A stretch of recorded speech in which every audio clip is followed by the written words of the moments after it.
Perkenalkan, nama saya Floridandai, pendamping PKH Kecamatan Nangaroro, Kabupaten Nagekeo, Provinsi NTT.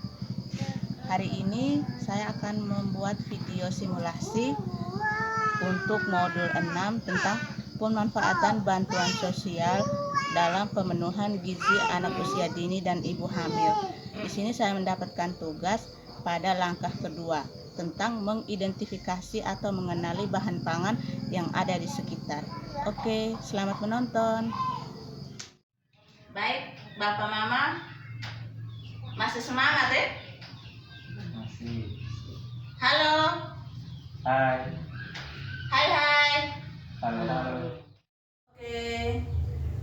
Nah, tadi pagi kita sudah mempelajari tentang penggunaan bansos ya Bapak Mama. Manfaat dari bansos. Masih ingat manfaatnya untuk apa tadi? Untuk memenuhi kesehatan, pendidikan dan kebutuhan apa? Kebutuhan pangan. Nah, gunakan bansos itu untuk kebutuhan pangan, pendidikan, dan kesehatan. Nah, sekarang kita lanjut ke langkah kedua. Langkah kedua itu kita mempelajari tentang identifikasi sumber daya yang ada di sekitar kita. Nah, jadi di sini Bapak Mama kita sama-sama perhatikan ini agar para ibu hamil itu memakan makanan yang bergizi, maka Bapak Mama harus mengetahui jenis makanan apa saja, terus manfaatnya itu untuk apa. Nah, jadi di sini kita sama-sama belajar. Oleh karena itu kita sama-sama mempelajari tentang jenis dan fungsi dari semua ini. Oke, yang pertama di sini ada apa? karbohidrat. Makanan pokok mengandung karbohidrat. Oke. Yang berikut lauk pauk itu mengandung apa? Vitamin. Mengandung protein. Oke, dan buah-buahan mengandung? Vitamin. Buah-buahan mengandung vitamin. Serta sayuran mengandung apa? Mineral. Nah, ini jenis-jenis makanan serta zat gizi yang ada pada makanan-makanan itu sendiri. Di sini kita juga harus tahu fungsi dari makanan, 4 jenis makanan ini. Yang pertama karbohidrat. Ada yang tahu manfaat dari karbohidrat itu untuk apa? Sebagai sumber tenaga. Betul sekali. Tepuk tangan dulu untuk Pak Herman.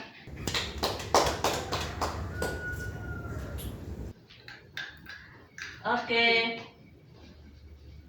Nah, makanan pokok itu yang pertama sebagai sumber tenaga, yang kedua sebagai fungsinya itu untuk berpikir dan bekerja. Kalau kita itu tidak makan makanan pokok atau karbohidrat, pasti kita tuh sulit untuk bekerja, jadi lemah. Atau untuk anak-anak sekolah itu di sekolah, kalau tidak makan itu bagaimana? Bawaannya bagaimana? Jadi apa? Bodoh. Ngantuk, betul sekali Mama. Nah, yang berikut lauk pauk. Lauk pauk itu atau protein fungsinya untuk pembentukan sel-sel. Ini di sini fungsi protein itu pembentukan sel-sel. Dan fungsinya juga untuk memperbaiki sel-sel yang rusak. Yang berikut sayuran dan buah-buahan. Di sini itu sayuran dan buah-buahan juga berfungsi sebagai untuk apa? Oke, lalu untuk sayuran dan buah-buahan mengandung vitamin dan mineral itu fungsinya untuk kerja tubuh dan mencegah segala macam penyakit. Oke, tepuk tangan dulu untuk Bapak Herman. Baik, terima kasih untuk jawaban-jawaban yang diberikan oleh Bapak Mama.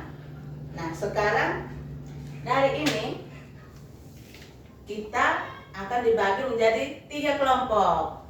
Yang pertama, kelompok makanan pokok, dan ini kelompok lauk pauk. Satunya lagi kelompok sayuran dan buah-buahan. Oke? Oke, tugasnya sudah selesai? Sudah. Nah, perwakilan dari masing-masing kelompok maju ke depan untuk menempelkan di sini. Oke, perwakilan dari kelompok sayuran dan buah-buahan, silakan maju ke depan untuk menempelkan hasil diskusinya.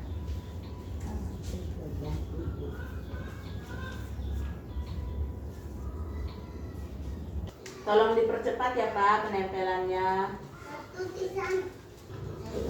Untuk kelompok karbohidrat atau makanan pokok sudah siap? Sudah. Kita tepuk salut dulu untuk kelompok sayuran dan buah-buahan. Salut, salut. Salut, salut. Salut. Oke, sekarang untuk kelompok makanan pokok. Sayuran. Oke, terima kasih untuk hasil diskusinya. Terima kasih untuk kelompok karbohidrat, kelompok protein, dan kelompok sayuran dan buah-buahan. Tepuk tangan dulu untuk hasil diskusinya. Oke, sekarang kita sama-sama perhatikan di sini ya, Mbak Mama. Makanan pokok atau karbohidrat yang dijelaskan oleh kelompok makanan pokok tadi. Di sini ada apa? Jagung, beras, ubi, kentang, singkong. Bagian dari lauk pauk. Lauk pauk yang Mbak Mama sebutkan tadi itu ada daging ayam, ada daging sapi, terus ikan, teri, tahu, tempe. Hasil yang ada di sekitar Mbak Mama yang berikut sayuran dan buah-buahan. Sayuran ada apa saja? Bayam, terung, daun singkong, kangkung. Masih ada lagi sayuran yang lain? Ada di sekitar kita ini. Ada sayur apa? Daun pepaya. Nah, untuk buah-buahan itu ada jambu, ada pisang, semangka, pepaya, jeruk. Itu semuanya ada di sekitar kita. Agar para ibu hamil dan anak bayi balita itu tumbuhnya sehat, harus mengkonsumsi yang ada di sini ini. Jangan sampai ada mama yang bilang begini, anak saya tuh tiap hari makan daging ayam, tapi kenapa berat badannya tidak bertambah? Iya, kalau misalnya anaknya mama itu hanya makan nasi dengan daging ayam, sama saja berat badannya tidak akan bertambah karena tidak ada sayur, tidak ada buah di situ.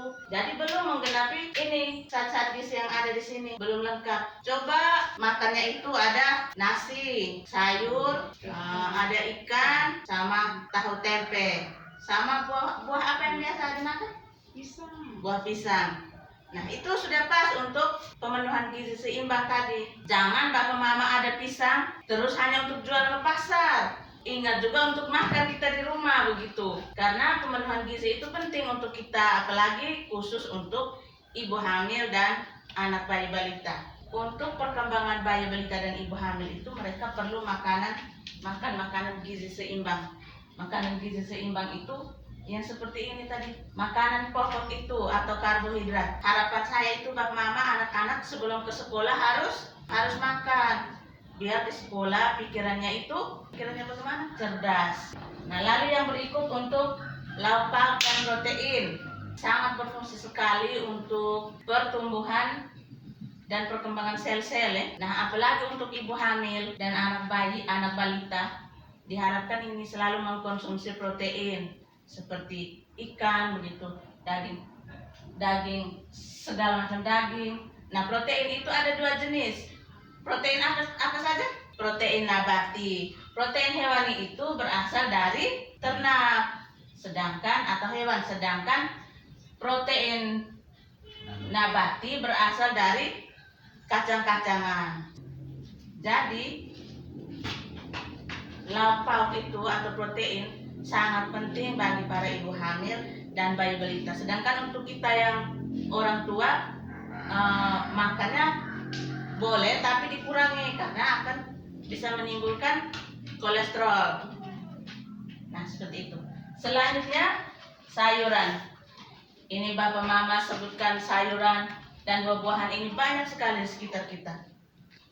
Jadi kita mengkonsumsi daun kelor, sayur kelor atau marongge atau utawona tuh kita biasa bilang utawona. Nah, itu baik sekali untuk kesehatan kita. Lalu untuk buah-buahan di sini ada semangka, ada pepaya, jambu, pisang. Saya mau tanyakan ke Mbak Mama, ada yang ingin ditanyakan? Atau ada yang mau ditambahkan dari hasil diskusi kita tadi? Ada? Oke, sudah pas ya? Iya. Baik, terima kasih. Mbak Mama, masih semangat atau tidak nih? Supaya kita tambah semangat, sekarang kita yel-yel dulu. Stunting? Tidak. Makanan bergizi, karbohidrat, protein, vitamin, dan mineral. Anak Indonesia sehat, tinggi, dan cerdas. Oke, tepuk tangan dulu untuk kita semua. Silakan duduk kembali, Bapak Mama. Baik, Bapak Mama, sekarang kita sama-sama melihat ada 10 pesan gizi seimbang. Nah, yang pertama itu syukuri dan nikmati aneka ragam makanan. Lalu yang kedua, banyak makan sayuran dan buah-buahan. Yang berikut, biasakan konsumsi lauk pauk berprotein tinggi. Yang berikut, biasakan konsumsi aneka ragam makanan pokok. Nah, yang nomor 5 ini, batasi konsumsi pangan manis, asin, dan berlemak. Nah, ini ada undang-undangnya Bapak Mama, sudah diatur di dalam Menkes nomor 30 tahun 2013.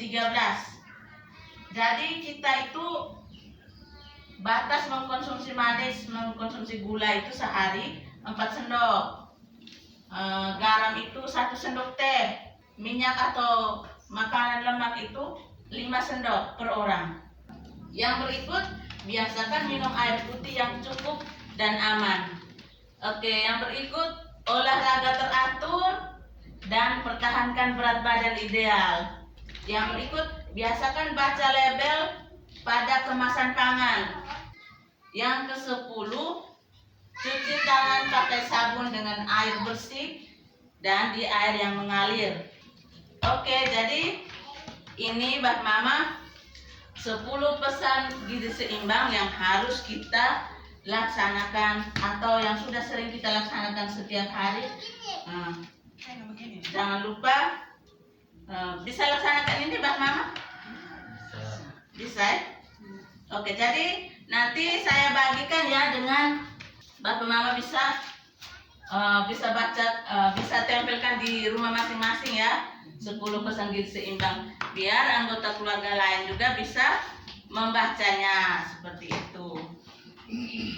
Ini saya bagikan satu-satu. Mungkin ibu bisa bagikan ke ibu yang di belakang. Nah, ini Pak. Ibu kata. Oke, baik. Bapak Mama sampai di sini sudah bisa dipahami? Oke, jadi untuk langkah kedua materinya sampai di sini saja. Untuk kurang dan lebihnya saya mengucapkan terima kasih dan minta maaf.